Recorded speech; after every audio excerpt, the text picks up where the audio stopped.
Scientific research has always been the cornerstone of the work of the Stress Reduction Clinic and the Center for Mindfulness. It is through rigorous clinical and basic science research that MBSR and other mindfulness-based interventions have been shown to be effective and useful to people from all walks of life.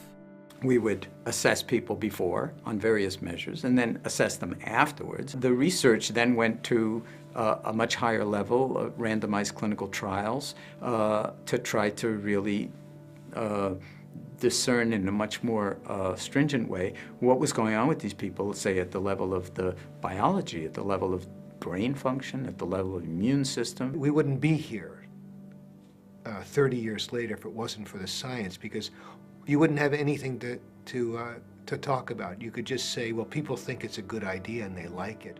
One of the first randomized trials to test the potential efficacy of mindfulness meditation was conducted in a study on psoriasis patients at UMass. While all the patients in the study were treated with the standard ultraviolet phototherapy, those in the experimental group were instructed to listen to guided mindfulness meditation tapes while undergoing treatment.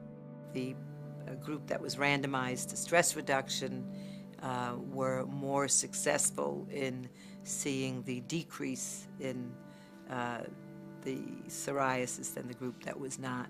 To tell you the truth, I didn't believe it. It was too phenomenal a result. For people who are meditating between 30 seconds and 10 minutes, 3 times a week for 4 months. They're not allowed to take tapes home and practice with them at home like in MBSR or anything like that.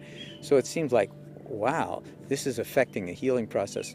Another one was a study that we collaborated with Dr. Richard Davidson and his colleagues at the University of Wisconsin in Madison, and that was on a worksite study where we randomized a workforce into an experimental group who took the 8-week MBSR program and a control group who did not take it. We actually did it with not the traditional MBSR clientele, but rather with a group of highly stressed employees at a high-tech corporation in Madison. The study demonstrated that MBSR, compared to a control condition, did indeed change brain function in specific ways over the course of 8 weeks. We tested them with a flu vaccine and measured their antibody responses over the course of many weeks following the course. And what we found is that the participants in the MBSR group showed a significant boost in their response to the vaccine compared to the control group.